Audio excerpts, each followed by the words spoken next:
Regardez Vox Books avec Aphrodite, africaine d'édition.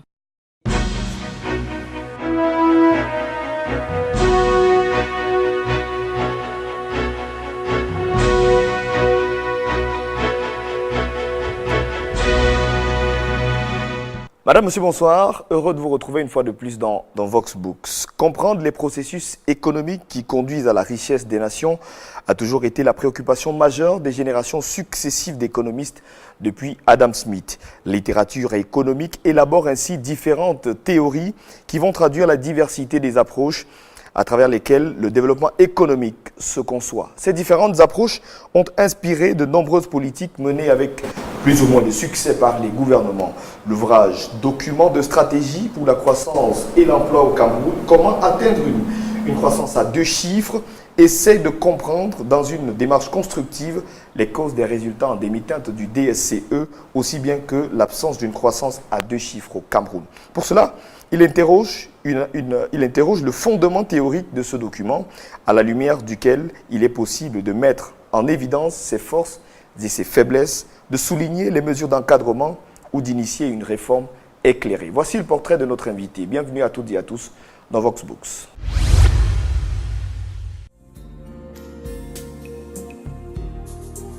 Originaire de la région du Centre Cameroun, le professeur Henri Ngouatabi est chef de département de l'économie internationale et enseignant de la faculté des sciences économiques et de gestion de l'université de Yaoundé 2 depuis 2011.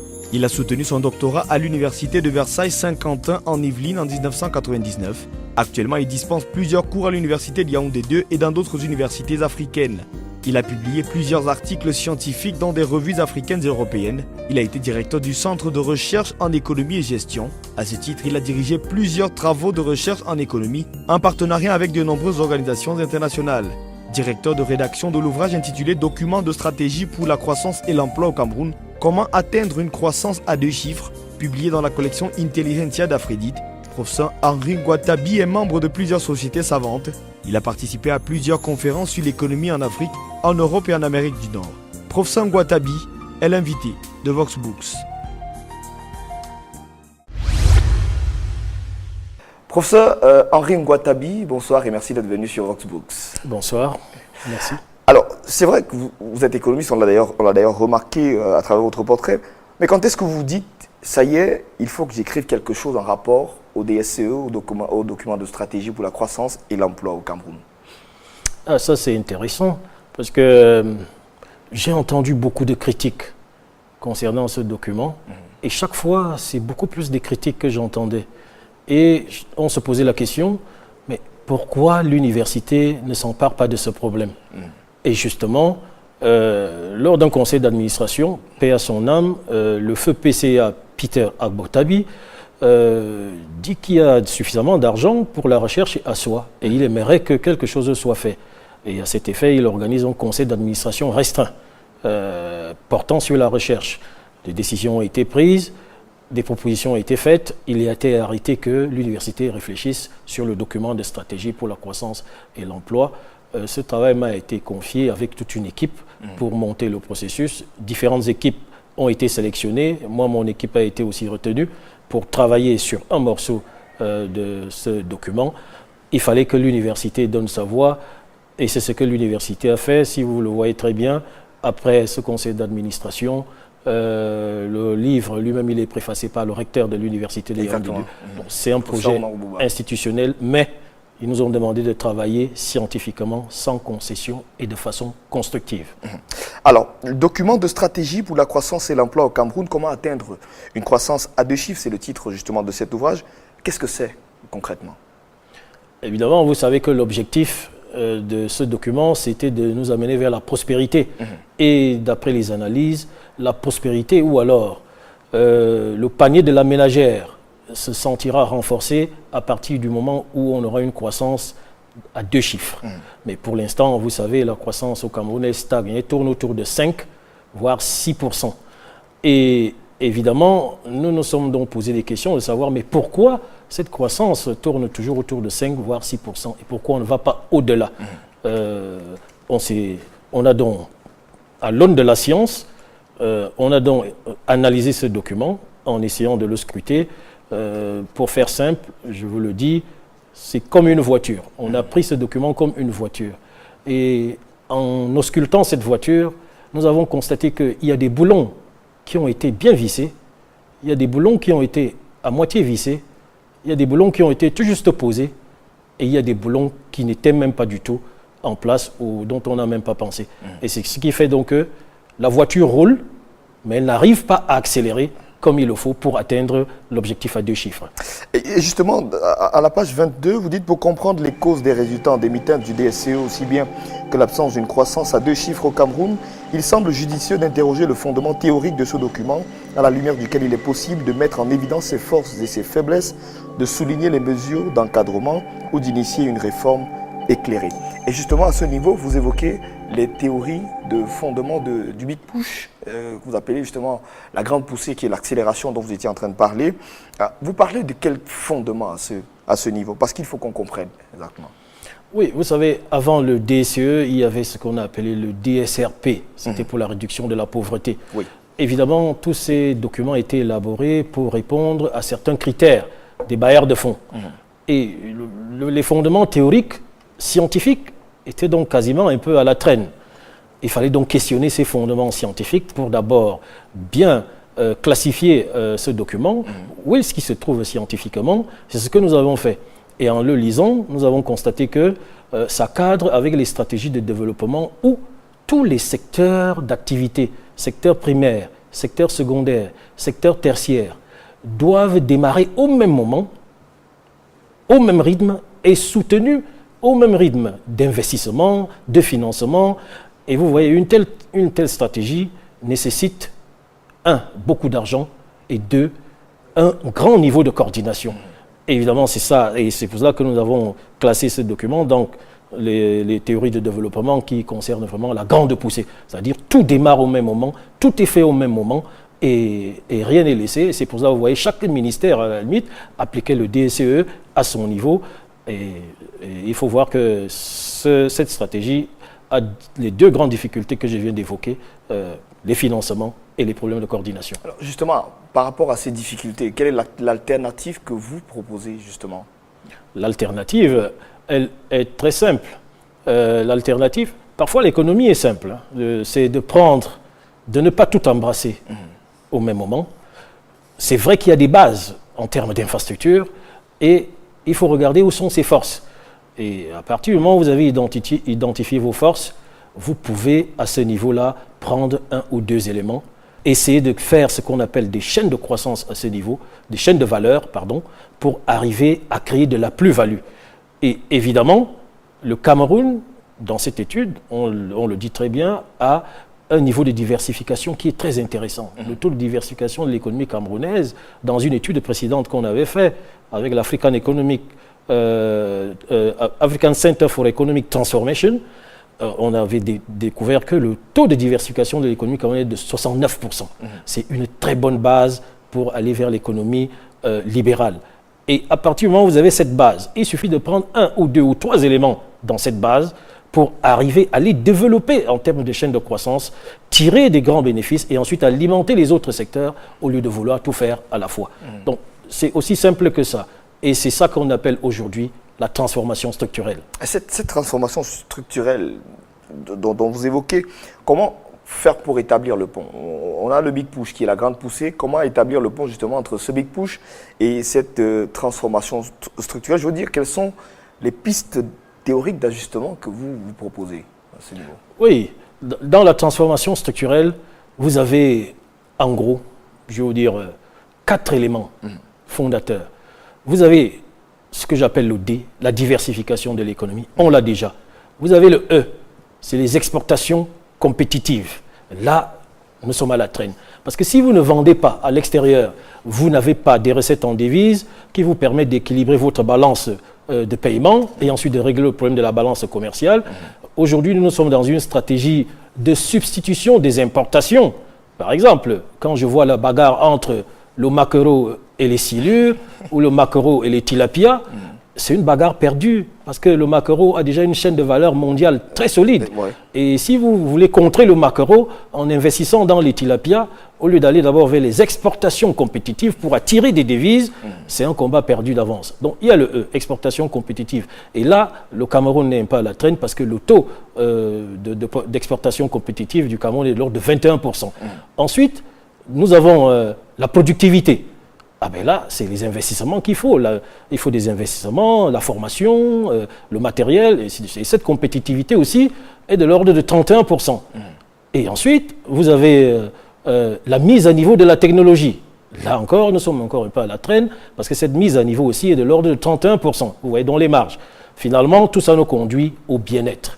Et ça, ce sont ces éléments-là qui constituent la transformation structurelle. Et le bien-être, là, pour l'avoir, généralement en économie, c'est des taux de croissance de l'ordre de 2 chiffres pour le cas des économies en développement comme le Cameroun. Oui. Alors, à la page 34, vous dites « L'adoption d'un tel modèle implique la redéfinition du rôle de l'État et la réorientation du plan de développement vers la modernisation de l'appareil de production et la construction de la compétitivité extérieure de l'économie camerounaise. » Alors, si c'est le cas, ce que vous évoquez, comment percevez-vous la mise en œuvre d'une stratégie de modernisation du secteur agricole, par exemple?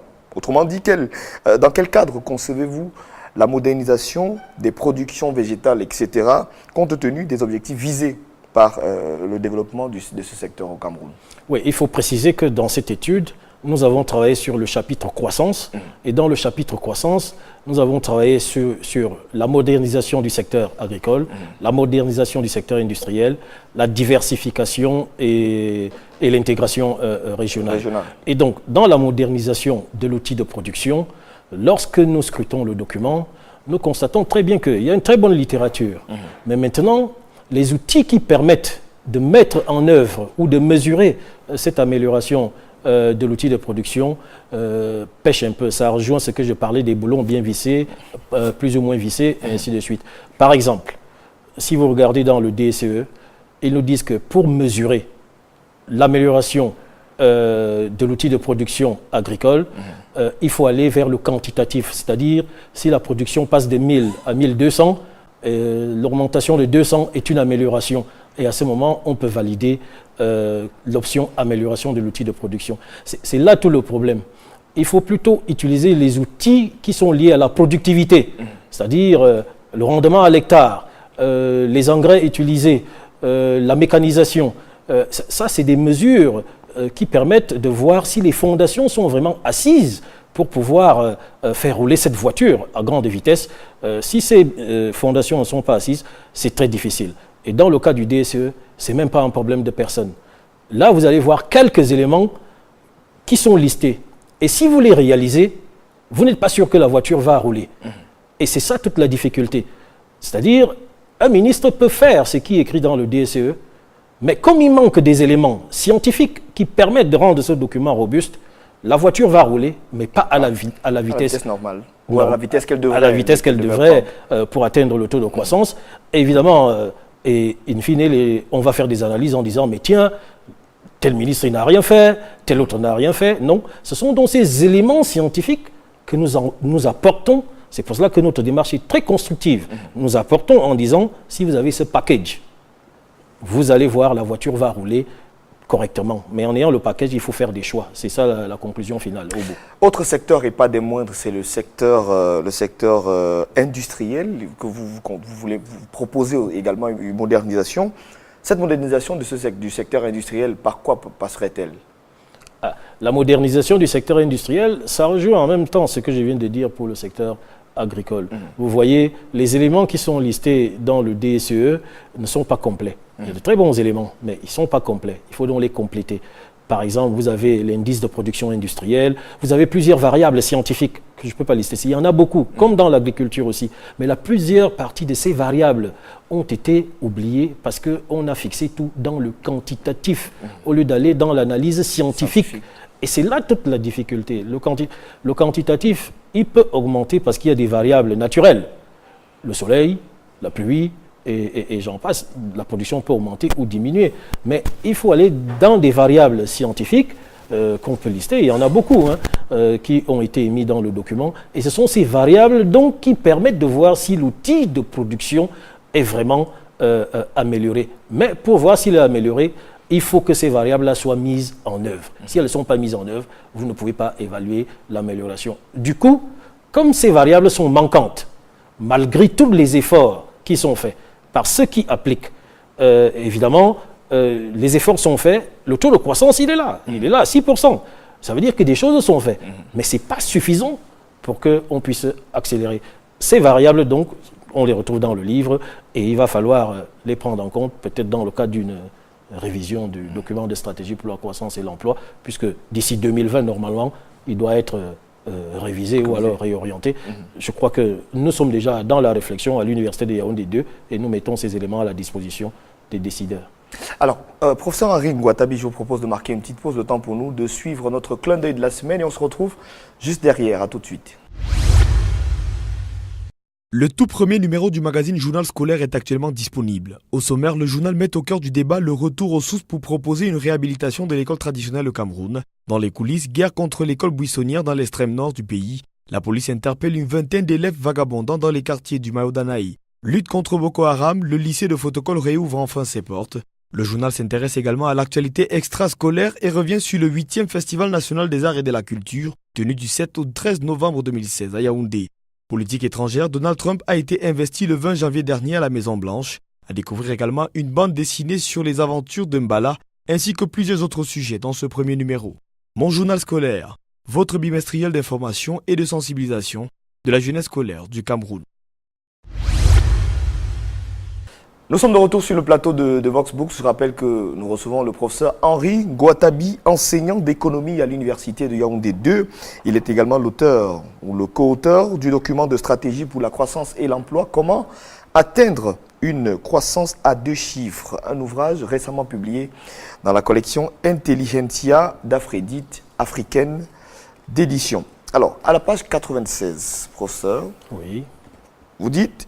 Ainsi, il apparaît clairement que le DSCE ne s'appuie pas sur la modernisation des ISI. Vous parlez là de l'industrialisation par substitution des importations. Oui. Par contre, le DSCE fait un savant mélange des 3 autres modes d'industrialisation, notamment la méthode 3I qui est l'industrialisation par l'industrie industrialisée et industrialisante, voilà. La méthode ISE qui est l'industrialisation par substitution des exportations et la promotion des produits de la terre. Toute cette stratégie hétéroclite s'appuie à la fois sur la mise à niveau et l'extension des industries existantes, sur la création des industries nouvelles ainsi que sur la planification industrielle de l'État. Qu'est-ce qui coince à ce niveau justement? Pourquoi malgré la mise en œuvre de toutes ces méthodes, le pays ne parvient-il pas à atteindre cette croissance tant recherchée à 2 chiffres? Là encore, je crois que c'est très bien parce que j'ai dit tout à l'heure qu'il y a la substitution des importations. Dans d'autres domaines, on utilise encore autre chose. Donc c'est un savant mélange de toutes ces théories qui portent sur l'industrialisation, soit par substitution des importations ou des exportations. Et donc, à ce niveau, ça rejoint encore ce que moi je viens de développer. Parce que le problème, il est le suivant. Quand vous avez un document comme celui-là, j'entends souvent, quand vous voulez commencer à raisonner ou à parler de la science ou de la théorie, beaucoup de personnes n'aiment pas ça. Mais sans la théorie, vous ne pouvez pas comprendre la suite quand vous êtes coincé. Et là, nous y sommes. Donc, dans ce savant mélange, l'industrie, il y a beaucoup de choses qui ont été faites à ce niveau-là. Mais, comme je vous ai dit, il manque des fondamentaux scientifiques qui permettent à la machine d'avancer. Et ces fondamentaux scientifiques-là, c'est une bonne partie des variables que j'ai évoquées tout à l'heure qui ne sont pas dans le document et dont forcément ceux qui appliquent ne les appliquent pas, puisque ça n'est pas là. Peut-être dans les sectoriels, ils les appliquent, mais nous, on aimerait les voir dans le document de stratégie pour la croissance et l'emploi, qui est vraiment le document qu'utilise le gouvernement. Donc, ça coince parce qu'il manque quelques éléments scientifiques. Bien entendu, il y a beaucoup d'autres variables, mais nous restons dans l'aspect scientifique pour ce qui concerne ce document. Je crois que si ces éléments sont là, on aura fait les fondations et ensuite la machine sera solide et après, il peut y avoir du beau temps ou du mauvais temps, mais si les fondations sont là, c'est comme une maison, vous allez toujours résister. Alors, il y a d'autres secteurs également. Je parle par exemple du secteur minier, je parle de l'artisanat et de l'économie sociale, ainsi que le secteur secondaire, que sont le tourisme, les innovations technologiques, entre autres. Quelle peut être leur contribution, justement, dans l'atteinte de cette stratégie, de cette croissance à 2 chiffres? Oh là, elle doit être importante, mais au niveau industriel, si vous regardez très bien le camembert de l'économie camerounaise, on voit très bien que le secteur tertiaire à lui seul, il caracole au niveau de 47%. L'industrie se trouve peut-être au niveau de 31%. Je n'ai pas très bien les chiffres en tête là. Et puis l'agriculture au niveau de 21%. Mais au niveau de toutes ces industries, par exemple le secteur de l'économie solidaire et sociale, il y a beaucoup qui est fait par le ministère des PME. À ce niveau-là, il y a pas mal de choses qui avancent. Mais au niveau de l'industrie minière, tout est encore embryonnaire parce que les textes ne sont pas appliqués et forcément la contribution n'y est pas forcément, elle n'est pas très bien mesurée. Mais par contre, au niveau de, je peux dire quoi, de l'agro-industrie et de l'agroalimentaire, surtout à ce niveau-là, des efforts sont faits. Et je crois que nous l'évoquons peut-être à la fin de l'ouvrage. J'insiste toujours là-dessus. C'est le programme Agropole que l'État du Cameroun applique. PPP, Partenariat Public-Privé. C'est un programme intéressant. Et on vient de le voir avec la signature, l'autre jour, je crois, de l'Agropole de transformation du cacao en Balmayo, où j'ai entendu des chiffres de 5 milliards. Ça, c'est bien. Mais, sauf que c'est encore fait à l'échelle que j'appelle la semi-industrie. Et ce n'est pas une chaîne de valeur totale. Et la chaîne de valeur totale, rien que dans le domaine du cacao, savez-vous que le cacao, le café, la banane, le coton, le bois, hors pétrole, ce sont les 5 premiers produits d'exportation du Cameroun. Et ça n'a pas varié depuis les indépendances. Donc nous y sommes encore. Donc si on prend seulement le cacao, on fait une véritable chaîne de valeur, on va tirer une forte plus-value qui va nous permettre d'alimenter d'autres secteurs. D'abord de renforcer le secteur du cacao et d'alimenter d'autres secteurs. Voilà tout le débat. Et si on veut tout embrasser, on ne peut pas y arriver. Et ce programme-là, par exemple, il est très bien. Il avance très bien. Ce que nous suggérons, c'est que, comme on a fini de faire des agropoles où il faut satisfaire un peu tout le monde, chaque région, chaque coin, bon, d'accord. Maintenant que tout le monde a eu son agropole, passons, comme on aime le terme génération ici, passons aux agropoles de 2e génération pour maintenant faire des chaînes de valeur. Et j'ai vu que le gouvernement a signé un accord avec la Banque africaine de développement pour créer des chaînes de valeur au niveau de l'huile de palme. Ça, c'est de l'agro-industrie. Savez-vous qu'au niveau de l'huile de palme, la production ne suffit pas. Parce que l'industrie camerounaise consomme déjà toute la production, les savonneries, les huileries, et puis tout ce qui est, vous voyez, ça va maintenant jusqu'à la technologie de tout ce qui est soins humains, sans faire de publicité, hein, bien entendu. Et donc, nous importons de l'huile de palme pour satisfaire notre industrie locale maintenant. Qu'est-ce qui empêche donc de faire une chaîne de valeur à partir de la production de l'huile de palme jusqu'à ces produits industriels et créer des majors à ce niveau, cosmétiques comme vous dites. Et c'est ce que fait l'Indonésie avec l'huile de palme. Faisons ce que fait l'Indonésie avec l'huile de palme. Et à ce niveau, on crée des chaînes de valeur, on transforme et on y arrive. Mais sauf que nous avons comme l'impression qu'on fait ça à dose homéopathique. Non. C'est pour ça que je dis choisissons 2, 3 trucs. Donc il y a l'huile de palme. Ensuite, ils ont aussi pris la banane plantain. Et puis je crois un autre produit avec l'ananas. Et je ne sais plus s'il y avait un 4e. Donc là, ils décident de faire véritablement des chaînes de valeur. Nous attendons voir. Et c'est ça la proposition forte à ce niveau, pour que les énergies ne soient pas dispersées, à faire tout à la fois, sans cible préférentielle. La première des choses, c'est de pouvoir dégager des recettes en devises qui nous permettent d'équilibrer la balance des paiements et d'anéantir la balance commerciale. Ensuite, nous pouvons donc commencer à chercher à contrer le maquereau. À la page 141, à l'issue de cette analyse, 3 faits majeurs transparaissent. Premièrement, les indicateurs retenus dans le DSCE pour évaluer la modernisation du secteur industriel sont quelquefois inappropriés, sinon insuffisants. Le DSCE devrait donc être révisé à la lumière de la théorie afin d'inclure les indicateurs pertinents. Deuxièmement, En s'appuyant sur une analyse superficielle, le DSCE ne permet pas d'asseoir les bases d'une croissance solidement ancrée, soutenue et durable. Cela se traduit par des expansions qui durent 2 ou 3 ans avant de disparaître. Troisièmement, les stratégies retenues dans le DSCE ne s'appuient soit sur aucun fondement théorique, soit sur des théories économiques inappropriées. Qu'est-ce que vous proposez justement pour pallier à ces 3 problèmes majeurs que vous relevez? Oui, là, vous voyez que c'est toute une démonstration scientifique dans la recherche. Il y a des manquements. Et ce sont ces manquements que je ne fais que relever depuis. C'est-à-dire, parfois, vous regardez certains indicateurs qui vous permettent de vérifier si une action a été réalisée. Mais lorsque vous regardez cet indicateur, vous vous rendez compte que cet indicateur n'a aucun fondement scientifique. Mais même si vous le mettez en place et que, par exemple, vous prenez comme indicateur la création de l'usine d'engrais pour l'agriculture. Ça, ce n'est pas un indicateur. Dès que vous créez l'usine, et ça se trouve dans le document, dès que vous avez créé l'usine et qu'on produit de l'engrais, mais encore, donc ce n'est pas un indicateur. Donc, ceux qui sont chargés de mettre en application le DSCE vont créer cette usine, effectivement. Et quand vous allez leur poser la question, ils vont vous dire, mais l'usine a été créée. Mais ça, ce n'est pas un indicateur scientifique. Et donc, c'est ce genre de paramètres qu'on relève là, de temps en temps, qui sont tels que, même si vous les mettez en application, rien ne va fonctionner. Du coup, nous revenons donc sur les paramètres, encore une fois scientifiques, qu'il faut mettre en place. Et tous ces paramètres, on les a bien relevés dans le livre. Et c'est ça que nous apportons. Le débat, il est beaucoup plus constructif et scientifique à ce niveau. C'est-à-dire, nous, on n'est pas dans la véritable mise en œuvre, on est dans la réflexion, on donne les éléments qu'il faut. Vous avez pris ces éléments, ceux-ci sont à l'aune de la science, ceux-ci sont bons, ceux-ci sont moins bons, ceux-ci sont manquants, et ensuite on les prend, on dit voilà tout ce qu'il vous faut comme élément pour pouvoir avancer. Voilà les propositions fortes. Et au niveau de l'agriculture, amélioration de l'outil de l'agriculture, nous l'avons fait. Au niveau de l'amélioration de l'outil industriel, nous l'avons fait.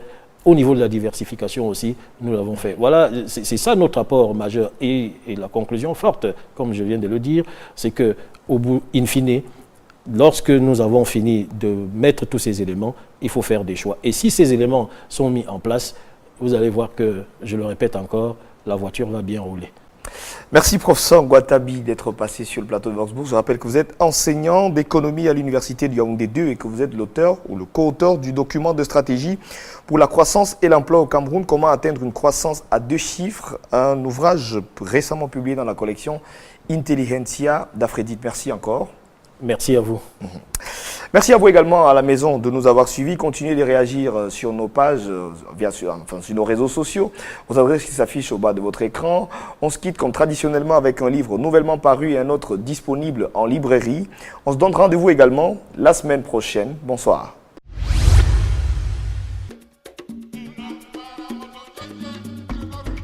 Cet ouvrage offre une micro-analyse du quotidien des habitants de Libreville en s'attachant à une dimension incontournable des échanges et des pratiques qui s'y donnent à voir, leur violence. Les articles examinent cette violence ordinaire et l'attente de la vie quotidienne à Libreville, démontrant comment violence des rapports sociaux, violence des institutions et violence de l'invisible s'entrecroisent. La violence de la vie quotidienne à Libreville. Investigation d'anthropologie prospective, ouvrage rédigé par Alice Aterianus Owanga, Meksan Obiame Zomo et Joseph Tonda, nouvellement paru chez l'Harmattan.